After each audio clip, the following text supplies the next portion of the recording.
Hola, soy Daniel Carlos y estás en el lugar correcto. El podcast donde hablamos de empresas, negocios y emprendimiento, la sociedad y las noticias más innovadoras en el mundo de los negocios. Todo desde una perspectiva humana y productiva. Cada uno de los invitados que hablan en nuestros micrófonos son expertos en su rama y tienen algo que compartirte. Así que saca cuaderno y pluma y aprende con nosotros. Iniciamos. Gente talentosa, ¿cómo están? Bienvenidos a un nuevo episodio de El Lugar Correcto. Y hoy no me acompaña una, sino dos personas. Y vamos a hablar de un tema que ha sido bastante polémico en el mundo de los recursos humanos y en el mundo de las organizaciones y en toda esta guerra. Hoy vamos a tener que entrar un poquitito, nada más un poquito de refilón en el tema político. Pero bueno, vamos a ir hablando un poquito del tema del outsourcing y su reforma. Antes, quiero darle las gracias por aceptar la invitación a las personas del estudio jurídico BAS. Y hoy me acompaña su dueño, fundador, Carlos Hurtado, y también Alejandra Carlos, que trabaja aquí y ahorita nos va a platicar un poquito de lo que hacen aquí en el estudio. ¿Cómo están? Muy bien, muy bien. Muchísimas gracias por la invitación. La verdad me encantan estos ejercicios, como se los platicaba siempre aquí al equipo. Me gusta mucho este tipo de ejercicios donde podemos platicar de una forma más amena situaciones bastante importantes que se tienen que tocar sobre la mesa todos los días porque es importante conocerlos. Claro, y porque de alguna manera alguien seguramente está trabajando en un outsourcing. Así es. Algo tiene que saber. Alejandra, ¿cómo estás? Hola, muy bien, pues muy contenta y pues muchas gracias por la invitación y justo como decía Carlos, pues está padrísimo que podamos generar aquí debate y como tú dices, que alguien seguramente está trabajando en un outsourcing, pero aparte alguien seguramente es dueño de un outsourcing. Entonces, pues... Ándale, esa me gustó. Ahí está. Ok, se acordarán de Alejandra. Alejandra estuvo con nosotros aquí en un tema cuando iniciaba todo este tema de la pandemia y hablábamos de la nueva normalidad y lo que teníamos que cumplir. Pues bueno, Alejandra fue quien nos apoyó en esa plática y hoy está de nueva cuenta con nosotros. Muchísimas gracias. Síganlos en sus redes sociales. Encuéntrenlos como Estudio Jurídico VAZ, VAZH. Ahí los van a encontrar. Así que quiero iniciar. Primero, muchas personas tienen un término, puede ser erróneo o muy ambiguo sobre lo que es el outsourcing. ¿Qué es el outsourcing en tema o en un término legal? O sea, exactamente qué es. Mira, en tema de outsourcing en México, para empezar, fue una errónea conceptualización que se le dio. Nosotros entendemos el outsourcing como la subcontratación o como la tercerización y lo hacemos un sinónimo, pero realmente no es así. En otros países, si lo vemos como si fuera derecho comparado, en otros países el outsourcing es el contratar un servicio especial que no se da en tu empresa y que tú no tienes tal vez la capacidad, el tiempo o no quieres hacer esa contratación. Entonces contratas a otra persona para que pueda hacerlo, a otra empresa, a otro equipo. Entonces en nuestro país lo que hicimos fue homologar todas estas definiciones y decir, ¿sabes qué? Subcontratación, outsourcing o tercerización es lo mismo. Es aquella persona que contrata a otra persona física o moral para que me preste servicio de capital humano, es decir, traer trabajadores y deslindarme de las responsabilidades que pueda llegar a tener como patrón. Entonces eso sería como, de manera general, una definición de qué es outsourcing en el país. Correcto.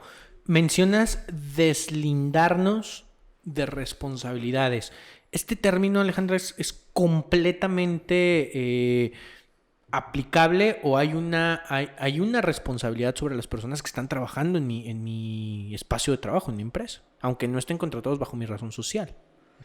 Bueno, fíjate que justo una parte fundamental de lo que es la reforma nos habla de la responsabilidad hacia los patrones. ¿Y quién es el patrón? Bueno, ahora sí nos habla de que quien contrata a las personas que van a servir para otros no van a ser los patrones. Los patrones van a ser quienes se beneficien del servicio de la obra. Entonces, ahora tú, que tienes gente trabajando, que tú dices, no, es que yo contraté un outsourcing. Entonces, yo ya no tengo responsabilidades de nada, yo no pago IMSS, yo no pago Infonavit, yo no tengo responsabilidad de nada, yo me deslindo de toda responsabilidad. No, la responsabilidad es tuya porque el trabajador está contigo, porque tú te beneficias del trabajo, ¿no? Entonces, es ahí de donde viene el término de deslindar y sobre todo que muchas veces las responsabilidades se perdían, o sea, nadie las asumía, ni las asumía quien se beneficiaba del servicio o de la obra, ni tampoco las asumía el outsourcing como tal. Entonces, ahí, digo, más adelante ahondaremos un poquito más en el tema. Muchas contribuciones se perdían en el camino, ¿no? Ok. A ver, quiero entender entonces, en algún momento se contrataba una empresa para dar un servicio. Hoy lo que va a suceder, por lo que escucho, es voy a contratar un administrador, pero la responsabilidad sigue siendo mía. Más o menos es lo que sucede ahora con la reforma. Sí, pero la reforma plantea una situación que a mí me gusta decirlo, es una reconceptualización de algo que ya existía. Es decir, le vamos a dar un nuevo significado a situaciones que ya estaban ahí planteadas. La reforma te dice, a grosso modo, se desaparece el outsourcing de forma genérica, que es lo que te decía en la reforma de 2012 cuando se intenta regular este tema del outsourcing, ¿no? Y ¿sabes qué? Cualquier persona puede subcontratar y esta subcontratación deberá ser de personal que sea especializado. ¿Cómo se diferenciaba el tema de especializado? Pues que no lo cumplirás en tu empresa. A lo mejor servicios de seguridad, higiene, etc. Claro. Entonces, ya teníamos las reglas que ya están ahorita establecidas. En la reforma, pues básicamente, como siempre he dicho, el mexicano podría conquistar el mundo, pero también es su peor enemigo, ¿no? Entonces, es el abuso que se le dio a la figura, el abuso que encontramos en la laguna jurídica donde decía, no me lo prohíbe, por lo tanto lo puedo hacer. ¿Ok? Entonces ahora la ley dice, a ver, ¿no entendieron? La primera vez que se los expliqué, se los dejé como si fueran adultos y ahora los tengo que tratar un poquito más como si fueran niños, ¿no? Entonces, no se puede el outsourcing general, solo se puede el especializado. Entonces, ahora sí, les pongo una limitante legal y le digo, ¿sabes qué? Solo puedes contratar gente que no tengas en tu objeto social. A lo mejor que soy transportista, pero no podría subcontratar choferes. Pero a lo mejor sí puedes subcontratar un ingeniero especialista de algún tipo de parte de motor que no sé nada. Pero algo así, ¿sí? Esa es la premisa. Como tema servicios, por ejemplo, yo soy un prestador de servicios de capacitación. ¿Entro en el término de outsourcing? No, de hecho, por ahí, digo, así rapidísimo, un caso que nos pasó hace poquito, no sé si estás relacionado un poquito con la reforma que se dio al IVA, de ese el famoso retención del 6% que ahora te quieren manejar por el tema de prestadores de servicios. Sí. Una locura.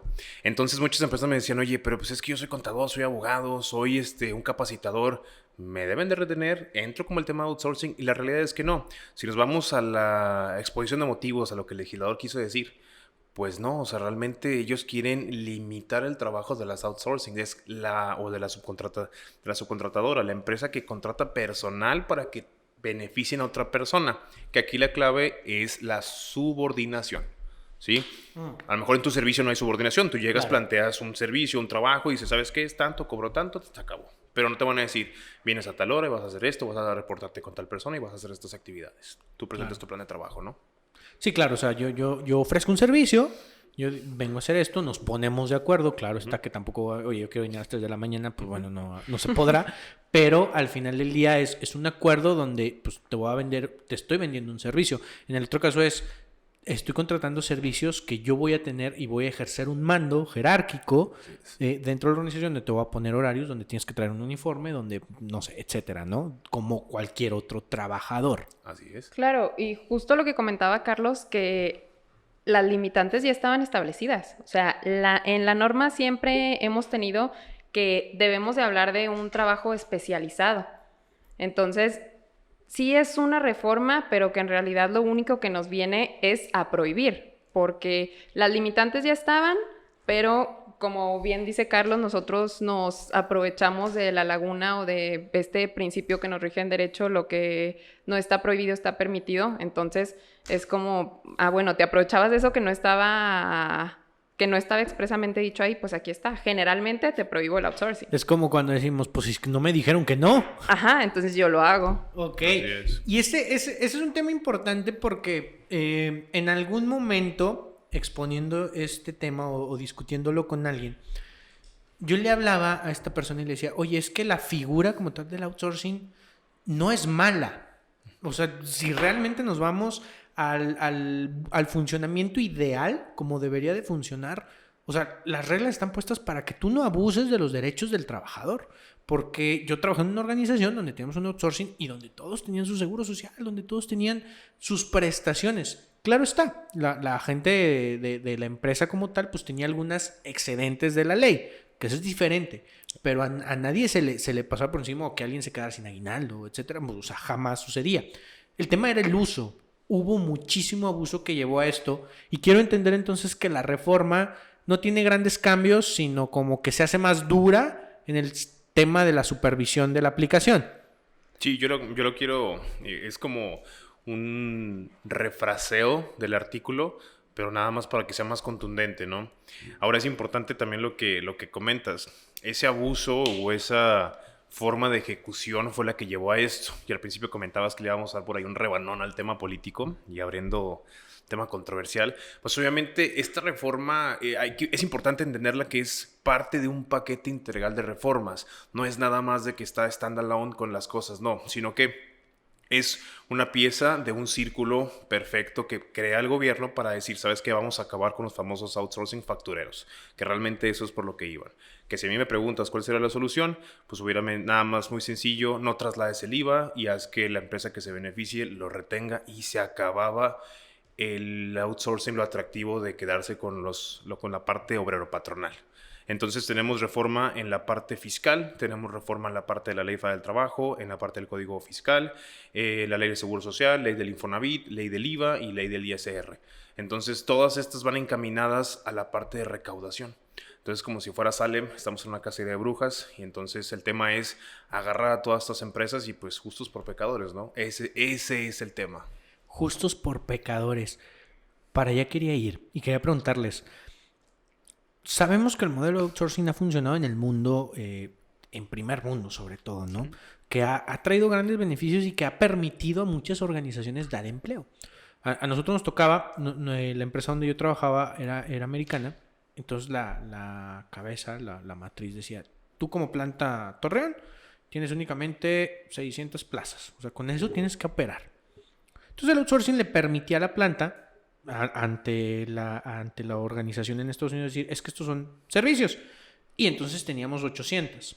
Bueno, eran 800 personas que tenían un trabajo. Sí. Es decir, 200 familias más se llegaron a beneficiar en este aspecto, ¿no? Y eso sucedió en muchos lados, ¿no? Y obviamente también le permite a la organización poder ampliar la oferta de trabajos, siendo de alguna manera más administrados, por llamarlo de una manera, dentro de la organización.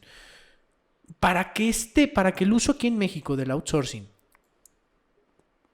sea un beneficio para las organizaciones, ¿cuáles son los aspectos que hay que tener en cuenta? ¿Cuáles son los aspectos que hay que cuidar? Para que no termine siendo posiblemente una herida o una llaga, como tú lo dices, para que entren y, órale, aquí, de aquí me agarro y lo que está haciendo está mal y probablemente ahí haya un tema recaudatorio. ¿Qué tengo que hacer para que realmente me funcione a mí y estar cumpliendo con el tema del outsourcing? Yo creo que aquí lo más importante y es como el punto principal de la reforma es la especialización. O sea, tienes que enfocarte, primero tienes que definir qué estás haciendo. O sea, no puede ser, e incluso lo comentábamos, no puede ser una empresa todóloga. O sea, yo me dedico a capacitar, pero también hago muebles de madera, pero también hago remodelaciones, pero no, ¿qué haces? Porque puedes tú hacer uso de este modelo de subcontratación siempre y cuando los servicios sean especializados. O sea, tú como empresa vas a recibir personal externo, pero ese personal externo va a venir a hacer un trabajo especializado. Entonces, tú como empresa que se dedica a la subcontratación, tienes que tener tu acta constitutiva bien definida. Y aquí era un término que utilizaba yo de los 3 mosqueteros, tienes que tener tu contador, tu notario y tu abogado de la mano, porque muchas veces se abusa en las actas constitutivas del giro o del objetivo, de qué estás haciendo, estoy haciendo todo. Y luego, o sea, entonces, ¿qué servicio puedes recibir? No puedes recibir ninguno, porque si tu objetivo principal es todo, pues entonces tu personal puede hacer todo. Necesitas que alguien de fuera venga a hacer algo en lo que tú no eres experto. Por ejemplo, tú puedes ir a capacitar. ¿Me explico? A ver, pero tengo aquí una duda. Dime. Cuando hablas de definir lo que eres y lo que haces, hablas de la empresa que va a contratar al outsourcing. La empresa que va a contratar al Claro. outsourcing. Sí, porque el Exacto. outsourcing, o sea, no sería a lo mejor muy efectivo para una empresa de outsourcing si nosotros somos servicios de outsourcing específicamente para telecomunicaciones. Sí, no. O Sí, sea, sí. ¿sí? Sí, Ok. me refiero a la empresa que va a contratar. Correcto, la Sí. empresa que va a contratar. Ahora, ¿qué Exactamente. pasa con todas estas empresas o grupos que tienen diferentes servicios? Vámonos un tema, no sé, de alguna agencia de marketing que pues es manejo de redes sociales, pero también hacen videos, pero también hacen capacitaciones para manejo de redes sociales, pero es decir, van haciendo diferentes servicios. ¿Cómo puedes diferenciar ahí o cómo puedes amarrar el tema legal para que si tú contratas un servicio, no sé, a lo mejor tus clientes, pues tú ya estás haciendo diferentes tipos de video, publicidades comerciales. Y entonces contratas a lo mejor a un experto en una especie de grabación. Bueno, estoy hablando al aire. Ahí estaría yo quebrando un poquito el tema legal porque pues a eso me dedico. Pero también tengo otro tipo de servicios, entonces ¿cómo elijo el tema del outsourcing? No sé si me expliqué. Pues Sí. yo creo que volvemos nuevamente al punto de que hay que ser muy específicos, ¿no? En el acta constitutiva, no sé qué opines. Sí, yo creo que aquí es importante, yo creo que también aclarar un poquito, también el tema de la empresa que va a prestar el servicio de subcontratación tiene que llegar a un punto en que también se especialice al grado de que diga, yo solo doy servicio de esto, yo solo doy servicio de esto, yo solo doy Ok. servicio de esto, en un futuro. Porque ahorita la idea es empezar a plantear la especialización como la forma en que va a funcionar el outsourcing, que de hecho así ya estaba planteado. Entonces, ¿cómo puedo diferenciar en el caso en concreto? Que yo tengo una empresa, número uno, tener un acta constitutiva que realmente refleje lo que hago, porque aquí en México tenemos como muy romantizado el tema del acta constitutiva. No le muevas, es mi acta, desde 1980 la tengo ahí, como si fuese algo importante cuando realmente no lo es. ¿Cuál está Es nada limitando? más, sí, es tu acta de nacimiento, es como, oye, me quiero cambiar el nombre, fin, y te gusta tu nuevo nombre y se acabó. Entonces ahora lo que tienes que hacer es, en el acta constitutiva, pues básicamente hacer qué, establecer qué es lo que hago, a qué me voy a dedicar y qué es lo que no voy a hacer. No tienes que dejarte aconsejar también por el notario, que también lo hacían muchos los notarios de abolengo. Ponle todo. Al final lo puedes necesitar. Sí, vamos a tratar de dividirlo, y esta empresa que a lo mejor tiene múltiples servicios, podemos tratar de tomar el modelo que se empezó a ver aquí en México del insourcing, que era, tengo una empresa, la famosa empresa marca, y esa empresa marca a lo mejor es Coca-Cola, por decir una marca. Y tiene diferentes servicios, ¿no? Diferentes empresas que alrededor están dándole servicio a esa misma empresa. Entonces yo creo que es importante hacer que se dividan los servicios, o en su momento que se establezca bien qué es lo que se va a hacer. En este caso que dices que a lo mejor es un especialista en un video, yo creo que sí entra la especialización, porque es un video en particular que a lo mejor yo no puedo contratar o solo lo voy a utilizar una vez. Correcto. ¿Sí? Claro. Por eso también está la obra especializada, que te dice servicio especializado u obra especializada. ¿Sí? Claro. A lo mejor quieres grabar en 4K, algo así, ¿no?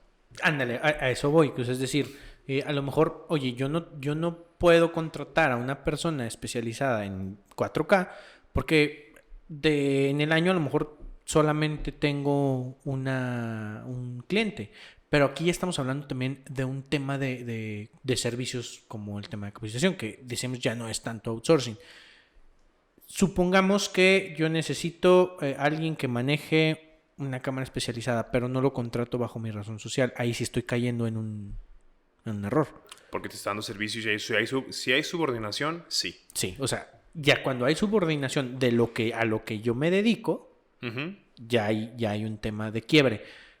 Entonces aquí lo importante es también, oye, si de repente empiezas a dar otro servicio, pues ir delimitando tal vez, como dices en el tema insourcing, Uh-huh. que es decir, dentro de esta marca pues tenemos varias empresas, Así es. ¿no? Y cada una se dedica a ciertas cosas. Y a lo mejor esa empresa puedes tener diferentes tipos de outsourcing que le dé un servicio especializado a cada una de esas empresas. Entonces ya se vuelve un arte. Por eso aquí la esencia del estudio es cambiar la mecánica del abogado y en vez de ser un perro de combate, yo lo veo así como que, órale, ya hay problemas, ve. Es como prepararnos y ser Evítame los problemas. Es ser preventivos, o sea, vender una consultoría preventiva. Realmente yo te voy a acompañar desde la génesis de tu empresa y ahora ya cuando exista el problema, bueno, mira, oye, pues tienes todas estas defensas, ¿no? Correcto. Ale, al inicio hiciste un comentario bien interesante. No sabemos si somos dueños de un outsourcing. ¿A qué se refiere eso? Exacto. Fíjate que como comenta Carlos de la prevención, todas estas personas que tienen empresas que se dedican a la subcontratación, o sea, que ellos prestan el servicio del personal a otras empresas, yo creo que están en el momento justo de evolucionar y adaptarse a esto que nos viene marcando la ley, porque no se trata de, no, pues es que ya la reforma desapareció el outsourcing, ya, bye, nos morimos. No, hay que evolucionar. ¿Qué podemos hacer? ¿Qué hay que hacer? Nos acercamos con los abogados, nos acercamos con el notario. ¿Qué tenemos que hacer para evolucionar, sobrevivir y aparte repuntar, no? Que aquí, a lo que escucho y me parece muy, muy coherente es, oye, a lo mejor hubo un abuso por la parte empresarial, pero también por la parte del outsourcing, ¿no? Que de alguna manera se prestó a esta parte. Es decir, es un modelo que yo tengo una organización en un modelo que vale muchísimo la pena rescatar. No, totalmente. Totalmente. Sí. No, y es que fíjate que también, digo, evidentemente todo esto viene, como dice Carlos, de un tema de recaudación y el erario público, pero digo, también si nos enfocamos un poco en el derecho del trabajador, que pues debería de ser lo principal, porque estamos hablando de la Ley Federal del Trabajo, ¿no? Y claro que, como comentaba Carlos, es una reforma integral porque la violación a los derechos de los trabajadores fue integral. Porque nos enfrentamos, tenemos una bandera roja en el Infonavit, tenemos una bandera roja en el IMSS, tenemos bandera roja en el IVA, en el ISR, por ejemplo, en el Infonavit. Si tú estás dado de alta si tú quieres 2 salarios mínimos, al momento de querer acceder a un crédito, tú estabas dado de alta con 2 salarios mínimos y por fuera te pagaban otros 400 pesos. Pon tú una cantidad. Pues ya a lo mejor ya no eres acreedor a ese crédito que tú pensabas, ¿no? Acorde a lo que gano. Exactamente, acorde a lo que gano, a lo que tienes derecho. Ya claro. No, en el IMSS, ¿qué pasa también con las pensiones? Dime. No, te escucho. Sí, no, ¿qué pasa también con las pensiones? Que tú tienes un estilo de vida ya formulado acorde a tus ingresos, semana a semana, lo que vas percibiendo, y de repente, pensión, en lugar de ser así, es así.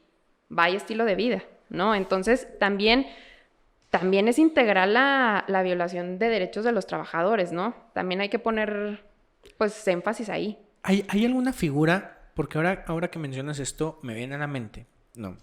El hecho de, a ver, me estás pagando cierta parte oficialmente y otra me la das por fuera. Pero ahí hay un acuerdo del trabajador, o sea, donde yo también de alguna manera pues, estoy incurriendo en un delito. No sé si existe esa figura. Es decir, todas las responsabilidades de las empresas, porque muchas personas estuvimos hablando del lado de trabajadores, o estuvieron muy de acuerdo con ese tema. ¿Por qué? Por un tema de pagar menos impuestos. También yo.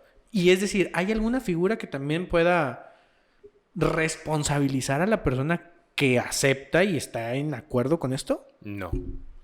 Y eso es importante también decirlo. El derecho al trabajo es un derecho social. De hecho, desde que se concibe el derecho laboral en México, que de hecho, dato curioso, la Constitución de 1917 es la primera constitución considerada como constitución social, ¿sí? A nivel mundial. Okay. Entonces, es la primera constitución que vela por derechos de trabajadores como tal en un instrumento constitucional. Por ahí hay unos datos alemanes bastante interesantes, pero bueno. El punto es que te plantea la figura de no puedes renunciar a ningún derecho, tú como trabajador. Por lo tanto, aunque yo diga, oye, sí, está bien, págame mi sobrenómina porque quiero ganar más y no me quites impuestos, no me quites cuotas sobre los patronales, págamelo por fuera, no se puede, porque sería lo mismo como decir, oye, ¿sabes qué? Pues no me pagues aguinaldo, no lo necesito. O no me pagues las vacaciones, o las famosas vacaciones pagadas no laboradas, o no, las famosas vacaciones pagadas laboradas, que también no son legales y que traen multa para los patrones y casi ningún patrón lo sabe y todos los recibos de nómina vienen tus vacaciones y tu semana y va. Sí, que, oye, ya tienes muchas vacaciones, pues te pago la mitad y la otra mitad tómalas. O sea, no se puede. No, porque trae una multa, pero muy pocos patrones lo saben y pues la autoridad tampoco ha sido lo suficiente enérgica como para multar en este tipo de cosas. Entonces, es un tema de ambas partes, tanto la parte privada patronal como el mismo gobierno que ha dejado que sea un libertinaje, ¿no? Claro. Y es... Dime. No, fíjate que yo creo que esto recae mucho en el contexto social y económico que nos encontramos en México, porque claro que si tú vas y le dices a X trabajador, oye, pues a lo mejor, no sé, te voy a dar de alta con un salario menor, pero por fuera, ahorita ya, hoy, vas a recibir, como te decía ahorita, 400 pesos más, pues si lo ve al presente, a decir, bueno, pues es que mi pensión, nadie va a pensar en un futuro, ¿no? O sea, hay que también, si nos enfocamos en la calidad de los salarios que tenemos aquí en México, pues yo creo que también ahí viene mucho, pero sería muy fácil echarle la culpa al trabajador de decir, bueno, pues es que tú quisiste, ¿no? Fíjate, o sea, yo como sí, empresa, claro. No, ahí te va, tú quisiste. En esa parte estoy de acuerdo, pero en la que yo sigo creyendo, que creo que es muy real el tema del salario, pero al final del día también la persona debería de tener cierto criterio, no exculpar a la empresa. Ojo, o sea, por supuesto que tienes una responsabilidad, pero me parece que las personas también, porque muchas personas utilizan, o a lo mejor tú como empresa no se lo puedes ofrecer, pero cuando el trabajador te lo plantea, o sea, también ahí hay un tema de... tú también estás cayendo en algo que no debería de estar sucediendo. Estoy completamente de acuerdo en el tema de los derechos irrenunciables, pero sí me parece que debería de haber alguna figura, no sé cómo lo piensen ustedes, que de alguna manera también ponga un límite a las personas de decir, mira, no sé si te haya tocado alguna vez, pero tú hazle así de todos modos, tú no tienes culpa. Sí, claro. Acéptalo, ¿no? Y luego demandamos. O sea, a ver. Te lo ejemplifico algo más real. Las dispersiones que se hacen en las tarjetas de nómina, que dice, ¿sabes qué? Bajo recursos, los disperso 1,500 pesos a todos mis trabajadores de nómina y les pongo cualquier concepto y sáquenlos en efectivo y dénmelos. Y si ustedes se quedan con 200. Al final, esas prácticas se dan y los outsourcings eran, vamos a decirlo, la antesala al infierno, ¿no? O sea, era cualquier tipo de situación que te puedas imaginar se daban en los outsourcings. Entonces, la idea es que se va a ir purificando este tema. Porque al final, una empresa de subcontratación que la agarraban y la encontraban, oye, ¿sabes qué? Te finco créditos fiscales, etcétera. Todas las multas habidas y por haber. Iban y solo había un escritorio, una computadora y una persona que se levantaba y cóbrense con lo que haya. Nos vemos. ¿Sí? Y al final esos trabajadores pues se quedaban con pensiones bajas, sin posibilidades de crédito, sin sus prestaciones, sin liquidaciones, sin nada y etcétera. Y al final es chamba, ¿la quieres? Si no, en la fila hay más. Entonces la idea es tratar de terminar con esta situación, pero eso es algo muy, muy real, el contexto social que dice Alejandra.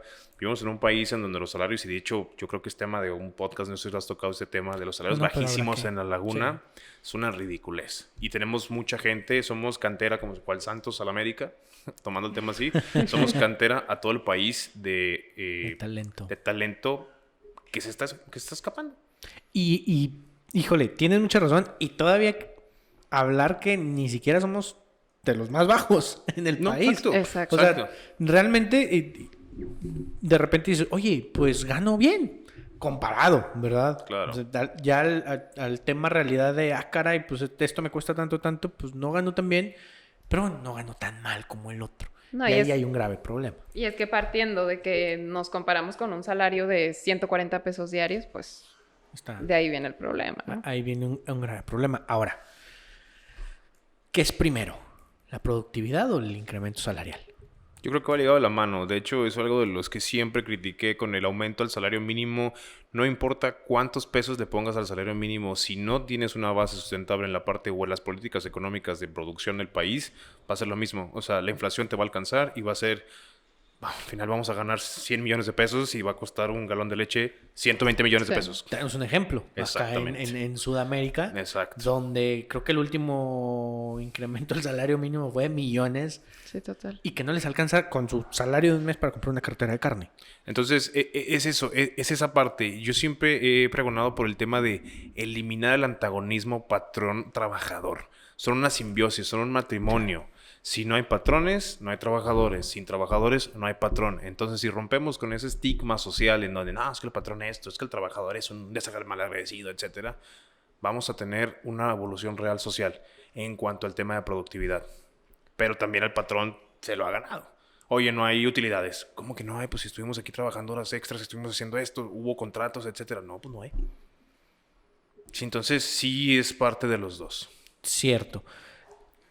Quiero comentar algo ahí porque en ocasiones pareciera que es así, pero por ejemplo, cuando tú trabajas tiempo extra, generalmente sucede porque estás retrasado en la producción y te suele costar más. Sí. Entonces, eso que te lleva a que haya una menor utilidad. Pero tienes razón, es decir, las dos partes creo que se han dedicado a echarse la culpa de que es que el trabajador no quiere trabajar, es que la gente es floja, es que la gente no se compromete con esto. Y la otra persona dice, no, pues es que abusan de nosotros, es que son unos desgraciados, nos roban. Entonces, estamos en una cultura donde soy de alguna manera empresario y busco dar empleos, pero tengo cierto recelo y lo menos que me puedo involucrar con la gente y lo menos que les deba, mejor, ¿no? Al cabo hay un chorro.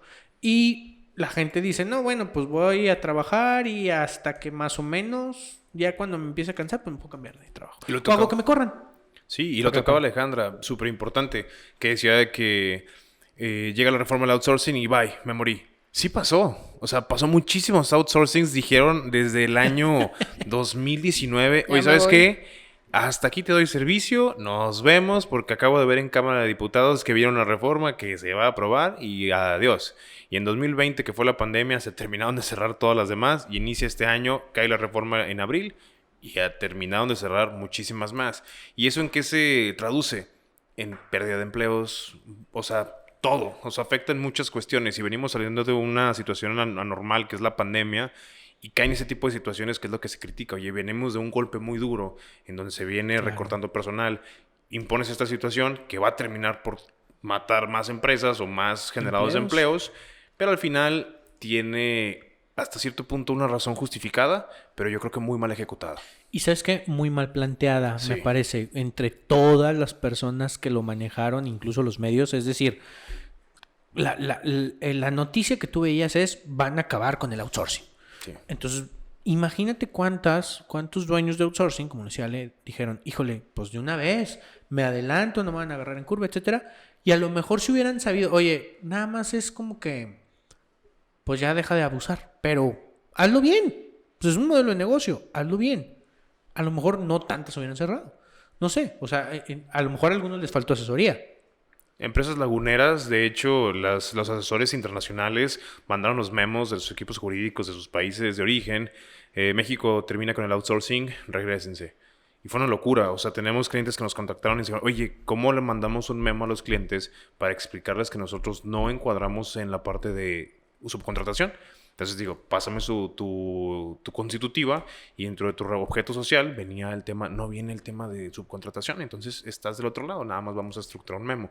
Pero si lo dices, el tema de la noticia y cómo se la vendo al cliente final, por así decirlo, pues al final entraron en pánico todos y adiós. Y es que aquí fue una venta, fue subirme en el tren en esta enemistad que existe entre patrón y pueblo, bueno, ya vemos así.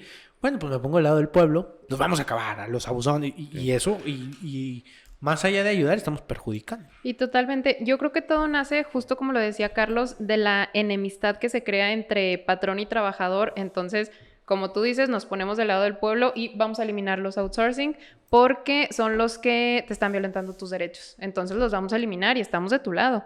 Y ahorita, como decías, tocando un poquito el tema político, yo creo que va totalmente por ahí. O sea, me estoy poniendo de tu lado, tan es así que estoy eliminando a todas estas empresas que están abusando de todo. Y que la gente nos vamos con el... qué buena onda. Exactamente. Bueno, ya las eliminaste, ahí trabajaba. ¿Y ahora dónde me empleo? Bueno, eso ya es tu bronca, ¿verdad? Ya búscale. Digo, yo ya te ayudé en una cosa. Exactamente. Ahora pues dale tú por otro lado. Es difícil. ¿Qué tendríamos como sociedad? Voy a salir un poquito del tema legal y hablar un poquito tema sociedad. Es decir, tenemos una mala perspectiva del outsourcing porque así nos la han vendido. Uh-huh. Pero realmente no nos han hecho entender que es un modelo que bien implementado viene a ser un aliado muy fuerte de la economía de cualquier país y de una familia, y etcétera, y que tiene caminos de desarrollo sustentable. ¿Por qué o cómo podemos hacer para que esto no se convierta en un medio de batalla, sino en un medio de ser aliados en la construcción de una mejor economía y obviamente un mejor país? Pues yo creo que es hasta cierto punto sencillo en el dicho, difícil en la ejecución. Pero porque sería cambiar los estigmas sociales. Pero yo creo que la forma de volver a replantear el tema del outsourcing es brindar los beneficios y, como les decía o como les digo aquí en el estudio, nosotros no debemos de presentar problemas, debemos de presentar opciones y soluciones. Entonces es importante que tenga el empresario una solución y una opción para poderla tomar y que sea la adecuada y que sea la idónea. Entonces yo considero que así como tú vas al doctor sabiendo que tienes gripa y pagas para que te digan que tienes gripa y que te tomes el medicamento que ya te ibas a tomar y que ya sabías, así igual hacer la cultura jurídica, y es por eso que nosotros estamos intentando cambiar esa parte, ¿no? Que la gente conozca realmente los conceptos, cuáles son sus alcances y sobre todo en estos temas que son del outsourcing, que a mí se me hace sumamente importante que subsistan en el país, porque hay modelos en Estados Unidos, en China, que ni siquiera está regulado el tema del outsourcing como tal, o sea, la subcontratación no existe por así, en un modelo de ley. Una figura jurídica. No existe, pero funciona. Y funciona muy bien. Porque al final dicen, oye, es que son especialistas, vienen, trabajan y se van. No es y lo comprenden. Pero aquí es que ¿quién me va a pagar? Porque al final es, tú incumples, yo incumplo, todos incumplimos. Entonces, ¿quién se va a hacer responsable? Tú. Y es como la imagen de Spider-Man, todos diciéndose tú. ¿Sí? Entonces, al final es esa situación en donde a quién le echas la culpa se vuelve esa parte. Y si tratamos y cambiamos esa parte, hacemos responsables a los que deben de ser y toman esa responsabilidad, yo creo que por ahí empezamos con el cambio. Y pues yo lo comentaba con Alejandra. Nosotros presentamos algunas, vemos proyectos que trae la ley que también pueden ser benéficos. No solo todo este error, no todo este error legal. Por ahí comentábamos el tema de la intermediación o del nuevo concepto de empleadores, Las agencias de empleo. Sí, o sea que es un concepto que recién se introduce y es un modelo que está abierto y que puede ser utilizado. O sea, como dice Carlos, no es nada más como esta parte de que son problemas y cambio, ¿no? Esta figura que se introduce, yo creo que es una puerta que se abre y que le abre el panorama incluso a los que ya utilizan el modelo de subcontratación para hacer lo propio, ¿no? ¿Y cómo funciona este modelo, agencias de empleo? Es evolución o muere, básicamente, ¿no? Entonces, la ley te dice, ¿sabes qué? Acabamos el outsourcing, se acabó la subcontratación, tan. Ok, pero sí se puede la especialización. Y retoma una figura que ya existía también, es lo que te digo, o sea, es que ya existe, nada más que es retomar. Ajá, exacto. Y te dices, oye, pero aquí hay uno que se llama intermediación, pero desde 1970, que es la primera ley federal del trabajo que tiene un sentido ya para un mundo, vamos a decirlo, moderno, te dice, oye, hay algo que se llaman agencias de empleo. En Estados Unidos existen y son un boom. En Canadá existen, en Japón tienen una agencia de empleo nacional, o sea, el propio gobierno te dice, oye, ven, aquí yo te doy un trabajo, ¿qué sabes hacer? No, pues yo soy muy bueno con el cuchillo. Bueno, vete a cortar sushi. Fin. ¿Sí? Digo, entonces, estas agencias de empleo son las intermediaciones, que es un nuevo modelo de negocio que se presenta en donde dice, tú nunca vas a ser patrón, pero aquí entras, pues, obviamente tú. Pero puedes capacitar, puedes entrenar, puedes contratar, puedes escautear, puedes reclutar, puedes hacer todo. Y nunca vas a ser patrón porque al final tu trabajo es buscar un prospecto para alguien más. Colocarlo. Exacto, colocación. Pero aquí se vuelve algo que es inexplorado, que por eso se me hace tan brillante el tema que planteas o que haces, porque es algo que la gente no explora, algo que los patrones, es como yo les digo, imagínate vender algo que la gente cree que no quiere o cree que no necesita. Entonces las agencias de empleo son eso. Si nosotros volteamos y generamos esa nueva puerta y se las pasa al costo, es una puerta de negocio impresionante, en donde nosotros vamos a sernos encargados de revisar esa parte del currículum, colocar, captar, capacitar y entregar a lo mejor un ingeniero con certificación de inglés, con certificación de lo que quieras en X cosa, y aquí está. Y hoy ya trae capacitación de derechos humanos, etcétera. Y al final tienes otro modelo de negocio. Claro. Y que incluso le estás facilitando la vida a la empresa porque es como, oye, te voy a ahorrar todo este proceso que es reclutamiento, capacitación, selección. Tú nada más te vas a dedicar a lo que sabes hacer. Lo que hagas, lo que tú quieras, si eres una armadora, industria, lo que tú quieras, nada más te vas a dedicar a eso. Yo te voy a dar a la gente ya lista, preparada, ahí la tienes. Dime qué necesitas y yo te lo doy. Pero aquí me surge una duda. A excepción de la parte de capacitación, es decir, yo te lo capacito, ¿cuál es la diferencia con un headhunter? Es una agencia. Bueno, a lo mejor es una figura. No sé si... Porque existen muchos, ¿no? De, a ver, yo te contrato, pásame el perfil que quieres, yo te lo escauteo, yo lo entrevisto, etcétera, etcétera. Sabes que aquí están los 3 candidatos, elige uno y tal. Sí. Es eso. Es eso. Sí, que pero hasta ahorita es cuando se introduce como tal la figura formalmente en la ley, en la legislación. Pero algo que también es importante, hacerlo bien. No nada más es decir, yo te los busco y adelante, porque nos pasaba un caso en donde una chica falsificó sus documentos. Y entró. Y entonces, ¿qué es lo que dice la empresa que se encarga de esto? A lo mejor el headhunter te dice, no, pues es que yo pues operé bajo la buena fe, ¿no? Él me dijo que sí sabía y aquí está. No, o sea, una agencia de captación, una agencia de empleo, tiene que encargarse de la validación de cada cosa que están diciendo. A lo mejor yo les decía, un cambio tan sencillo pero radical es el tema de fírmame tu currículum bajo protesta de decir verdad, que todo lo que dices ahí es cierto. Bajo protesta de decir verdad. Si es mentira, el patrón te puede despedir sin una responsabilidad para él. ¿Por qué? Porque tú estás mintiendo desde la forma en que te estás presentando en tu currículum. Entonces, esa formalidad, por eso todos los RHs que nos escuchan, ahí está la puerta para volverse millonarios. Justo ayer tengo los jueves lanzo preguntas, dudas que tengan y me decía una persona, oye, ¿cómo le hago? Porque una persona está rompiéndome todas las reglas para que lo corra. Sí. Digo, bueno, pues sabes que lo primero que necesitas es que tu reglamento esté depositado. Si nadie te dijo que tenía, ya, amigo, o sea, no hay mucho que hacer. Y que seguramente no lo tenía. Y que seguramente yo, pensando al aire, te puedo decir, no lo tiene depositado. O sea, no está depositado y ante eso, pues bueno, yo puedo levantar 1000 reportes, pero ¿en base a qué? ¿No? Aparte es importante, el acta administrativa no existe en ley. Sí. Dato súper interesante y fun fact, no existe. Entonces, por más que te desvivas con actas administrativas, no tienen un efecto legal. Entonces, mejor haz lo que debes hacer. Prepara tu empresa con un correcto contrato, un correcto reglamento, un correcto manual de empleo, todo. Y al final es el proceso de concientización, que es lo que vendemos en los cursos y que siempre les digo. Entramos en un proceso de concientización de decir, a ver, trabajador, ¿hiciste esto? No. ¿Esto? Tampoco. ¿Y esto? ¿Y luego? ¿Qué es aquí? No, pues, no sé. Sí, al final es esa parte, pero si desde la empresa que se encarga de la captación de ese trabajador, tú le haces a lo mejor un análisis, decir, oye, pues sencillo, a lo mejor un psicométrico, no sé, por hablar, no conozco muy bien ese tema, todavía lo estamos explorando. Dices, ¿sabes que estos son los perfiles?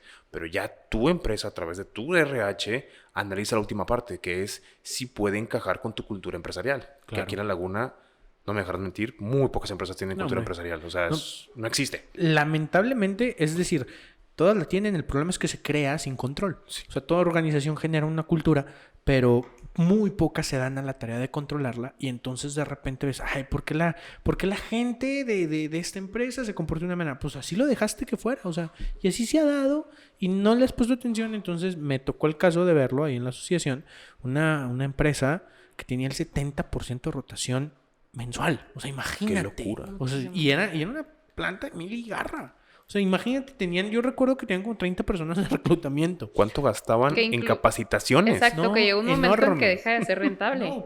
Se dedicaban, literalmente su trabajo era estar buscando nuevas personas en algún momento. Y fíjate, la figura ahorita que mencionas la parte de la cultura organizacional, en algún momento dijeron, vamos a dar, para que las personas se queden al menos 3 meses, vamos a dar una pantalla. Entonces, su rotación pasó a ser el 70% cada 3 meses. O sea, ya tengo la pantalla, vámonos. Sí, claro. Y algunos no aguantan y decían, no, la pantalla yo 2 meses o un mes más aquí, no, mejor me voy.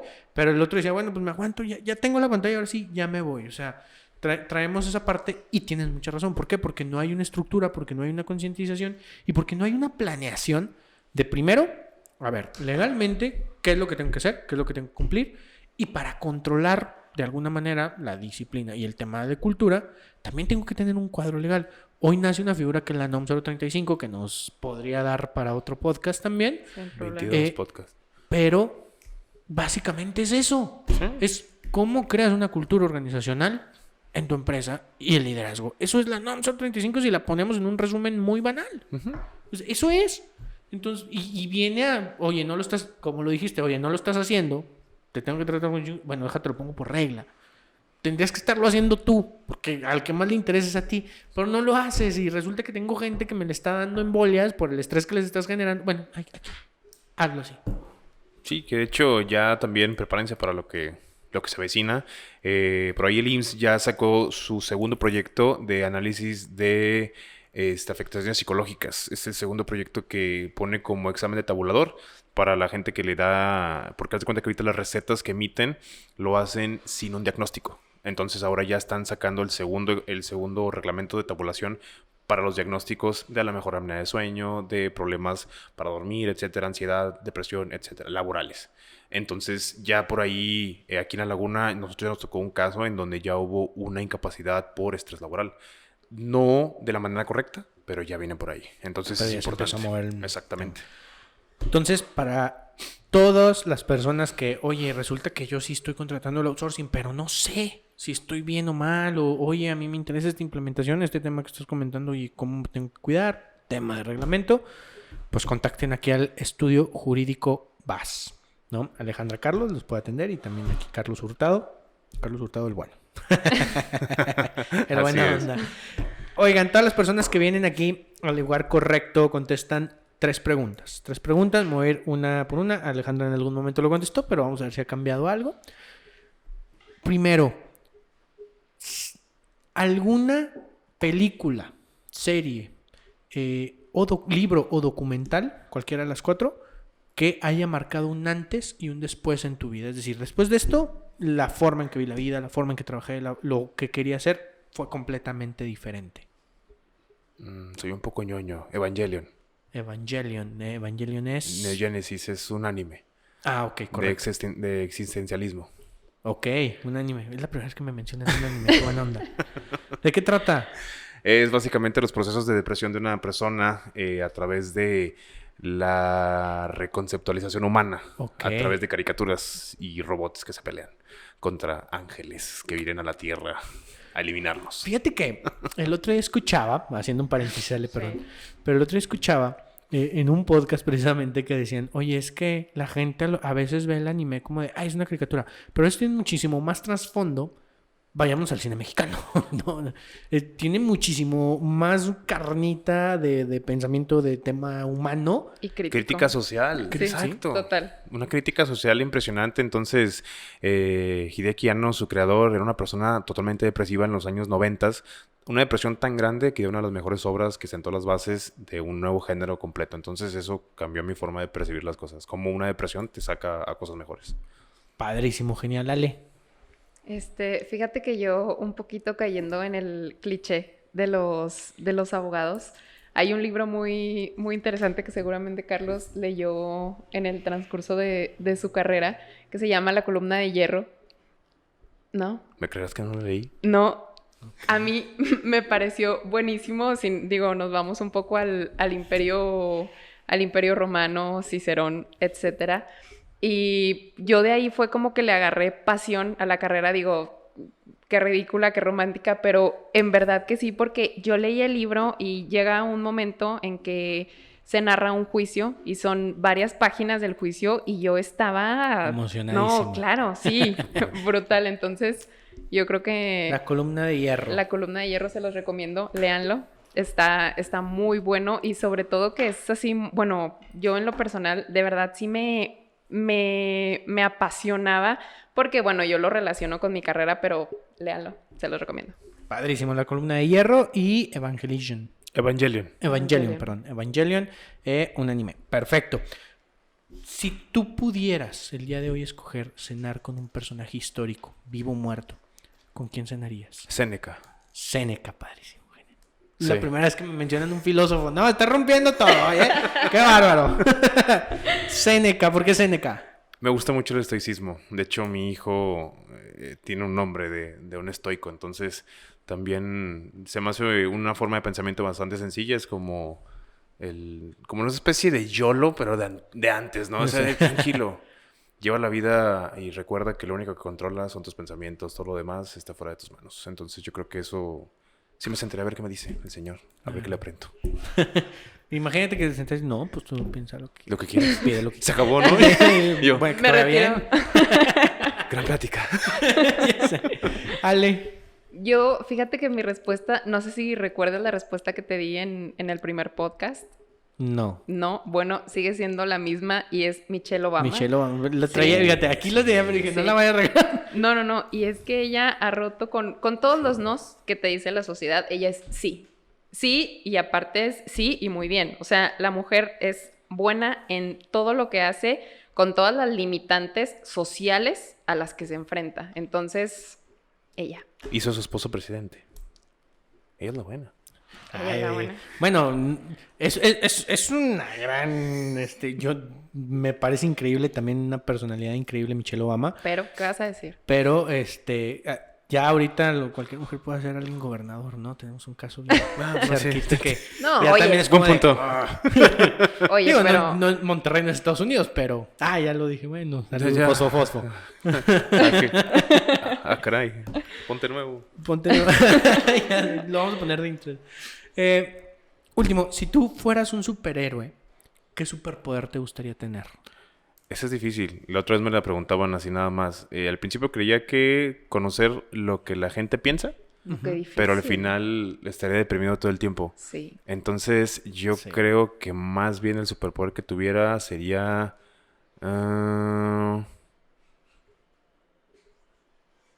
comer y no engordar. Ese está buenísimo también. Comer y no engordar. Ay, si Mágico. conoces la receta, me la pasas. Yo creo que teletransportarme. Hoy estás aquí y mañana en Japón. Uf. O sea, y Ok. no hoy. Ahorita estoy aquí, termino y ya me voy. Ya me voy a mi casa. Ya me voy a mi casa en Japón. ¿Dónde está la parte de disfrutar el viaje? No, o sea, te ahorras todo el viaje. Llegas, o sea, claro. Padrísimo. Pues muchísimas gracias. De verdad, muchas gracias. Estoy seguro que no va a ser el último. Hay muchísimos temas que ahondar, muchísimos temas que la gente necesita saber. Y ya hablamos que necesitamos hablar de salario, de la NOM, es decir, de muchísimos temas y seguramente pronto los vamos a tener por acá. Les recuerdo las redes, Estudio Jurídico VAS. Y si necesitan algún servicio legal, pueden contactarlos por ahí o en algún número de teléfono. Sí, de hecho, pues en las redes sociales vienen todas las indicaciones. Si no, nos pueden contactar a atencionaclientes@vas.com.mx. Ahí cualquier cosa.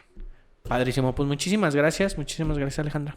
Muchas gracias por la invitación y creo que Sí. fue una plática muy enriquecedora. Padrísimo. Muchas gracias, Carlos. Muchas gracias por la invitación. Padrísimo. Gente, nos vemos la próxima semana. No se olviden que estamos saliendo cada 2 semanas con el ingeniero Francisco Ramírez en la Copa. Esta última se puso buena. Y cada 2 semanas tenemos un episodio nuevo de El Lugar Correcto. Síguenos en todas las redes sociales. Estamos como El Lugar Correcto Podcast. Y sígueme como Daniel Carlos Training en todas las redes sociales. Te mando un abrazo. Muchísimas gracias. Adiós.